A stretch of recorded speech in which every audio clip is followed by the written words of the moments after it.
Hello everyone. As expected 2025 year start అవ్వగానే Andhra Pradesh high court వారు AP JCG exam vacancies announce చేశారు. ఈ పార్టీకి ఈ డాక్యుమెంట్ మీకు ఆల్రెడీ చాలా వాట్సాప్ గ్రూప్స్లో సర్క్యులేట్ కూడా అయిపోయి ఉంటుంది. It's a very good news. ఈ ఇయర్ 2025 ఇయర్కి టోటల్ జేసీజీ ఎగ్జామ్లో 50 వేకెన్సీస్ అనౌన్స్ చేశారు. ఈ 50లో చాలామంది ఈ వీడియో చూస్తున్న వాళ్ళు రిక్రూట్మెంట్ బై ట్రాన్స్ఫర్ కేటగిరీ కింద రారు కాబట్టి ఎఫెక్టివ్గా ప్రాక్టికల్గా మాట్లాడుకుంటే మన దగ్గర 40 vacancies is a very good number. 2023-2024తో కంపేర్ చేసుకుంటే ఈ ఇయర్ మనకి ఎక్కువ వేకెన్సీస్ వచ్చాయి. అయితే మ్యామ్ ఇంకా ఎగ్జామ్ డేట్ రాలేదు కదా, మరి ఈ ఇయర్ ఎలా ఉండబోతుంది, మేము ఎలా ప్లాన్ చేసుకోవాలి, ప్రిలిమ్స్ డేట్ ఏంటి, ప్రిలిమ్స్ నుంచి మెయిన్స్కి ఎంత టైం ఉండబోతుంది, దాని తర్వాత ఇంటర్వ్యూ ఎప్పుడు అవుతుంది, ఈ ఇయర్లోనే మొత్తం ప్రొసీజర్స్ అయిపోతాయా, మన 3 స్టేజెస్ అయిపోతాయా అని మీలో చాలామందికి డౌట్స్ ఉన్నాయి. అలాగే ఎలిజిబిలిటీ ఏంటి, సిలబస్ ఏంటి అని ఇచ్చిన డౌట్స్ అన్ని క్లారిఫై చేయడానికి ఈ వీడియో చేస్తాం. ఫస్ట్ ఆఫ్ ఆల్ మన దగ్గర గుడ్ పార్ట్ ఏంటి అంటే ఏపీ హైకోర్టు వారు ఒక సిస్టమాటిక్ ప్లాన్ ప్రకారంగా వెళ్తున్నారు. మనం కనుక లాస్ట్ 2 ఇయర్స్ కంపారిజన్ చేసినా కూడా మనకు ఒక గుడ్ అండర్స్టాండింగ్ వస్తుంది ఈ ఇయర్ ఎలా ఉండబోతుంది అని.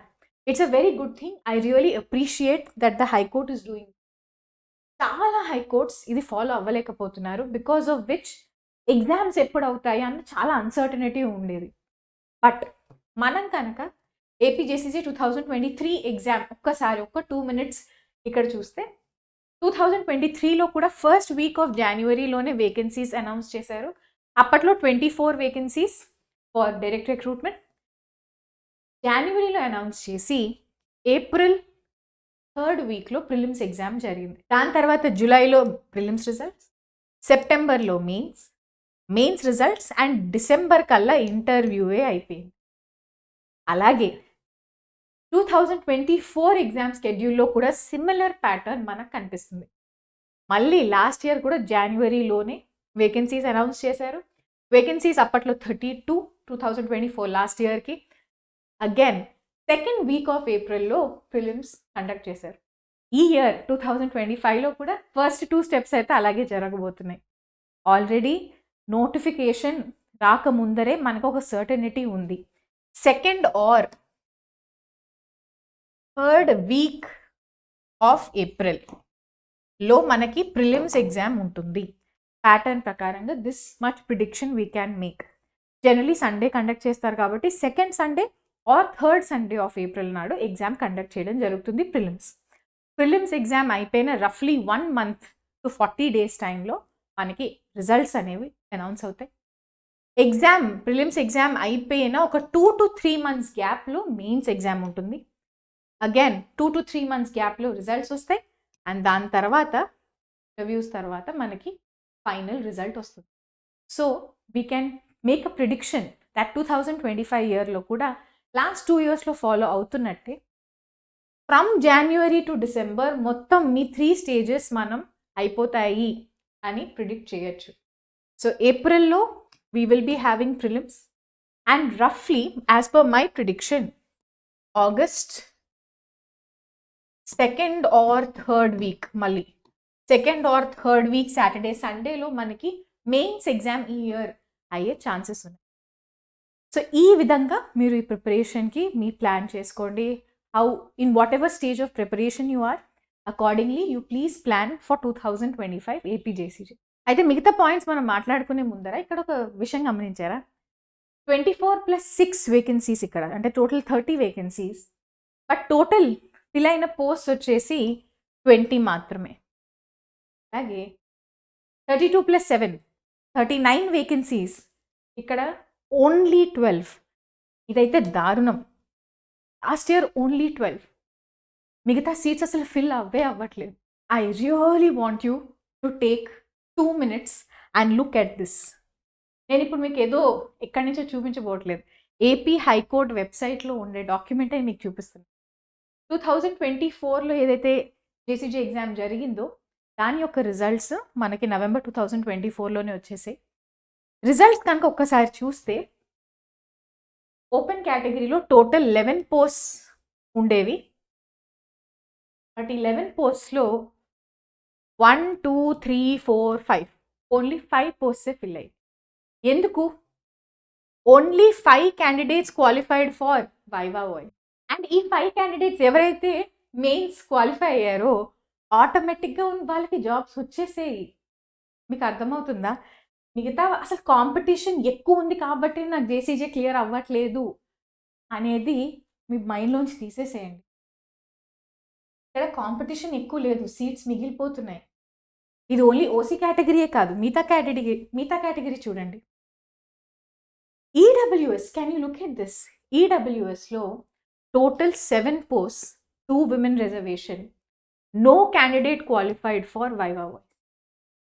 అసలు ప్రిలిమ్స్ ఎలాగోలా గట్టెక్కేస్తున్నారు. ప్రిలిమ్స్ తర్వాత మెయిన్స్లో మినిమం 60% ఏదైతే ఓసీ కేటగిరీకి ఉందో అది తీసుకురాలేకపోతుంది. మిగతా కేటగిరీస్కి 50-55% ఏదైతే తీసుకురావాలో మెయిన్స్లో ఆ మార్క్స్ అసలు రావట్లేదు. Very clear. ఇది 2024 చూపించండి. 2023లో కూడా మనం చూసాం 10 పోస్ట్ వేకెంట్ ఉండిపోయింది. అందుకని ఇయర్ మనకి ఎక్కువ వేకెన్సీస్ వచ్చాయి. సో దీన్ని మనం ఒక అడ్వాంటేజ్గా తీసుకుందాం. కరెక్ట్ అనాలిసిస్ చేయండి, మీరే కూర్చోండి. ఈ డాక్యుమెంట్స్ అన్నీ వెబ్సైట్లోనే అవైలబుల్ ఉంటాయి. సో చాలా టఫ్ ఎగ్జామ్, చాలా హెవీ కాంపిటీషన్ ఎగ్జామ్. అందుకనే నాకు జేసీజే క్లియర్ అవ్వట్లేదు ఉన్న మిత్స్ అన్నీ మీరు మర్చిపోండి. సెల్ఫ్ ప్రిపరేషన్తో ప్రిపేర్ అయినా, నా కోచింగ్లో ప్రిపేర్ అవుతుంది, ఎలా అయినా సరే నేను డెడికేటెడ్ ఎఫర్ట్ పెడతాను అని అనుకుంటే ఖచ్చితంగా ఈ ఇయర్ ఏపీ జేసీజే క్లియర్ చేయడం పాసిబుల్. జాన్ టు డిసెంబర్ 1 ఇయర్లో మొత్తం ప్రొసీజర్ అయిపోతుంది అన్న నమ్మకం మీకుంది. That is the pattern. AP high court వారు ఫాలో అవుతున్న ప్యాటర్న్ ఇది. You can clearly see exam heavy competition వలన సీట్స్ మిగిలిపోవట్లేదు, హెవీ కాంపిటీషన్ వలన క్రాక్ చేయలేకపోతున్నారు అనేది అబద్ధం. ఐ హోప్ ఈ పాయింట్ మీరు ఈ ఎంటైర్ ఇయర్ మీ ప్రిపరేషన్ చేసే టైంలో ఖచ్చితంగా గుర్తుపెట్టుకొని ఆ యాటిట్యూడ్తో ప్రిపేర్ అవుతారు అని నేను అనుకుంటున్నాను. మూవింగ్ ఆన్, ప్రిపరేషన్కి మనకి ఏవే సిలబస్ ఉంటుంది, ఎలిజిబిలిటీ ఉంటుంది, ఆ పాయింట్స్ కూడా క్విక్లీ కవర్ చేద్దాం. ఏపీ జేసీజే సిలబస్లో civil law, criminal law 2 different కేటగిరీస్గా వాళ్ళు డివైడ్ చేశారు. సివిల్ లాలో ఈ బేర్ యాక్ట్స్ అన్నీ కవర్ అవుతాయి మీకు. CPC, of course CPC is very important. Indian contract act, చిన్న యాక్ట్ బట్ చాలా powerful act. Hindu marriage act, Hindu succession act, Hindu లాస్లో ఇవి 2 చాలా ఇంపార్టెంట్. ఇండియన్ ఈజ్మెంట్స్ యాక్ట్, చిన్న యాక్ట్, ప్రాక్టికల్ అప్లికేషన్ ఉన్న act. Specific relief act, once again చిన్న act but practical application ఎక్కువ ఉన్న act. Then limitation act, transfer of property act, very very important. Civil rules of practice, registration act, stamp act, ఇవన్నీ ancillary acts అని మనం అంటాం, minor acts అని అంటాం, అవన్నీ కూడా కవర్ అవుతాయి. AP land encroachment act and Indian evidence act. Similarly criminal Lalo CrPC, IPC, evidence. ఇది యాజ్ పర్ 2024 సిలబస్ నేను చెప్తున్నా.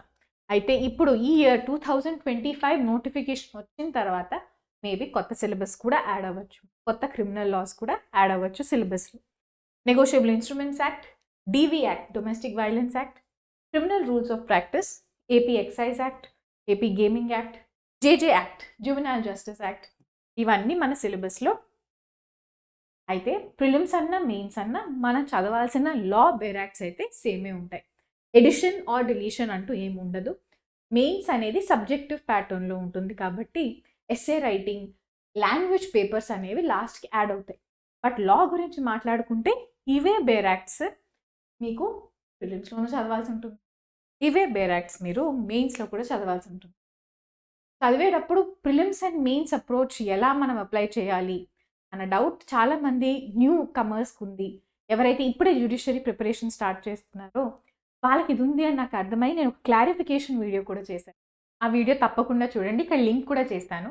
ఆ వీడియోలో ఇచ్చిన ఎగ్జాంపుల్స్ ప్రీవియస్ ఇయర్ క్వశ్చన్స్కి అవి అర్థం చేసుకుంటే మనం ప్రిలిమ్స్కి మెయిన్స్కి రెండింటికి కలిపి సబ్జెక్ట్ ఎలా చదవాలి అన్న అండర్స్టాండింగ్ మీకు ఉంటుంది. సరేనా? ఓకే, నా coming to the eligibility part. Ma'am అసలు నేను ఎలిజిబులా కాదా, ఇవన్నీ బాగానే ఉన్నాయి, ఎలిజిబులా కాదా? సో దీనికి ఏజ్ రిస్ట్రిక్షన్ అనేది 35 years మన ఓసీ కేటగిరీ వాళ్ళకి, అలాగే 35 + 5 అంటే మీకు 40 years ఏజ్ లిమిట్ ఉంటుంది ఫర్ అదర్ కేటగిరీస్. అదర్ కేటగిరీస్లోనే మన ఈడబ్ల్యూఎస్ వస్తుంది, ఎస్సీ, ఎస్టీ, అలాగే బీసీ. బీసీఏ, బీసీ అన్నీ కూడా ఈ కేటగిరీలో వస్తాయి. So 35 or 40 this is the age limit. ఒకవేళ ఎవరి దగ్గరైనా డిసెబిలిటీ సర్టిఫికేట్ ఉంటే వాళ్ళకి టోటల్ ఇంకొక 5 యాడ్ అయ్యి 45 years ఎలిజిబిలిటీ వస్తుంది. అయితే ఇవన్నీ నోటిఫికేషన్ వచ్చినప్పుడు నోటిఫికేషన్లో కట్ ఆఫ్ డేట్ ఇస్తారు. ఆ డేట్ నాడు మీకు <35 ఉండాలి ఆర్ <40 ఉండాలి అని వాళ్ళు చెప్తారు. యాజ్ ఎక్స్పెక్టెడ్ మనం ఏం ఎక్స్పెక్ట్ చేయొచ్చు అంటే January 2025 can be the cut off date. Okay, mostly ఇలాగే పెడతారు, January 1st are February 1st నోటిఫికేషన్లో డేట్ ఉంటుంది. మనం ఎక్స్పెక్ట్ చేయొచ్చు ఏంటి అంటే ఈసారి cut off date 1st January 2025 అని ఉంటుంది అని మనం ఎక్స్పెక్ట్ చేయొచ్చు. సో మీరు కనుక 35 years కంటే తక్కువ ఉన్నారు ఆన్ దిస్ డేట్ అయితే మీరు ఎలిజిబుల్. సిమిలర్లీ మీరు ఈ డేట్ నాడు 40 years ఈ కేటగిరీస్కి బిలాంగ్ అయ్యి 40 years కంటే తక్కువ ఏజ్ కనుక్కుంటే యు ఆర్ ఎలిజిబుల్. అకార్డింగ్లీ మీరు ఒక్కసారి ఇవన్నీ చూసి మీరు ఎలిజిబులా కాదా మీరు డెసిషన్ తీసుకోండి, సరేనా? అయితే మ్యామ్ ఎల్ఎల్బిలో మినిమం పాసింగ్ పర్సంటేజ్ ఉంటుందా? నో, ఇది చాలామంది చెప్పే ఒక మిత్ అండి. ఎల్ఎల్బిలో మినిమం 60% రావాలి, 65 రావాలి, 55 రావాలి. నో, ఎల్ఎల్బి చేసి ఉంటే చాలు. ఎల్ఎల్బిలో ఇంత పర్సంటేజ్ రావాలి, అంత పర్సంటేజ్ రావాలి అని రూల్ ఏం ఉండదు. సిమిలర్లీ ఏఐబిఈ చేసి ఉండాలా? నో, ఏఐబి ఎగ్జామ్కి జ్యుడిషియరీ ఎగ్జామ్కి సంబంధం ఏం ఉండదు. 3 years ప్రాక్టీస్ రిక్వైర్మెంట్ అనేది ఒకప్పుడు ఉండేది, ఇప్పుడు లేదు. సో ఖచ్చితంగా అడ్వకేట్ అయి ఉండాలి, ఖచ్చితంగా 3 years ప్రాక్టీస్ ఉండాలి అన్న కండిషన్స్ కూడా ఏమీ ఉండవు. అలాగైతే ఎవరెవరైతే ఎల్ఎల్బి ఇప్పుడు ఫైనల్ ఇయర్లో ఉన్నారో 1 or 2 monthsలో ఎల్ఎల్బి కంప్లీట్ అయిపోతుంది, final year final semester students ఉంటారో వాళ్ళు కూడా ఎలిజిబులే అవుతారు. ఓకే, అఫీషియల్ నోటిఫికేషన్లో updated syllabus, updated cut off dates and ఇంకేమైనా వాళ్ళు మార్పులు చేర్పులు చేస్తే అవన్నీ కూడా మనకు తెలుస్తాయి. నా గెస్ ప్రకారం మనం అఫీషియల్ నోటిఫికేషన్ కూడా వెరీ సూన్ ఎక్స్పెక్ట్ చేయొచ్చు, అనదర్ 2 or 3 daysలో. మ్యామ్ ఇదంతా బాగానే ఉంది కానీ అసలు ఇంత ఇన్ఫర్మేషన్లో మేము ఎక్కడి నుంచి స్టార్ట్ చేయాలో అసలు మాకు తోచట్లేదు అన్న కన్ఫ్యూజన్లో కనుక మీరు ఉంటే I will give you a very very simple tip. ఎక్కువ ఇప్పుడు ఏదో స్టార్ట్ చేయకండి, జస్ట్ బేరాక్స్ తీసుకోండి. ఎవరైతే రీసెంట్గా ఏబీ రాసుంటారో వాళ్ళకి బేరాక్స్ అన్ని ఫ్రెష్గా కూడా ఉంటాయి మెమరీలో. ఇప్పుడే బేరాక్స్ సెట్ కొనుక్కున్నారు, ఆ బేరాక్స్ అన్ని మంచిగా ఇప్పుడే యూజ్ చేస్తూ ఎగ్జామ్ రాశారు. సో అదే మెథడ్లో ఫస్ట్ బేరాక్స్తో స్టార్ట్ చేయండి. అలాగే ప్రీవియస్ ఇయర్ క్వశ్చన్స్ మీరు మీ అంతటా మీరు సాల్వ్ చేయడానికి ట్రై చేయండి. కొన్ని వస్తాయి, కొన్ని రావు, చాలా రావు నిజానికి. బట్ అసలు క్వశ్చన్స్ ఎలా ఉండబోతున్నాయి, ప్రిలిమ్స్కి ఎటువంటి క్వశ్చన్స్ వస్తాయి, మెయిన్స్కి ఎటువంటి క్వశ్చన్స్ వస్తాయి, ఆన్సర్స్ తెలియకపోయినా జస్ట్ క్వశ్చన్స్ ఫెమిలియారిటీ బిల్డ్ చేసుకుంటే చాలా హెల్ప్ అవుతుంది. బేరాక్స్ ఫెమిలియారిటీ అండ్ ఈ ఎగ్జామ్ క్వశ్చన్స్ ఫెమిలియారిటీ బిల్డ్ చేసుకోవడంలో ఎక్కువ టైం వేస్ట్ చేయకండి. అలాగే 2025లో ఖచ్చితంగా మీరు జ్యుడిషియరీ ఎగ్జామ్ క్రాక్ చేయాలి అంటే నేను ఒక షార్ట్ వీడియో చేశాను. Definitely watch that video, share all other videos with all your friends and colleagues. ఇప్పటి వరకు కనుక మీరు ఛానల్ సబ్స్క్రైబ్ చేసుకోకపోయి ఉంటుంటే definitely subscribe to the channel. మా ఆల్రెడీ జేసీజే కోర్స్ కూడా స్టార్ట్ అయ్యింది. కోర్స్ ఎలా ఉంటుంది ఆ వీడియోస్ అన్నీ కూడా నేను ఇక్కడ ఛానల్లో షేర్ చేస్తూ ఉంటాను. ఇఫ్ యు ఆర్ ఇంట్రెస్టెడ్ ఆ వీడియోస్ అన్నీ చూసి మా వాట్సాప్ నంబర్ ఉంది for any doubts. So all the very best. మీరు కోర్స్ జాయిన్ అయినా సెల్ఫ్ ప్రిపరేషన్ చేస్తున్నా this is a very good opportunity. This year we have more vacancies and మన దగ్గర ఇప్పుడు టైం ఉంది. This is just the beginning of the year. This entire year కన్సిస్టెంట్గా work చేస్తే మనం డెఫినెట్గా జేసీజే ఎగ్జామ్స్ క్లియర్ చేయొచ్చు. So all the very best.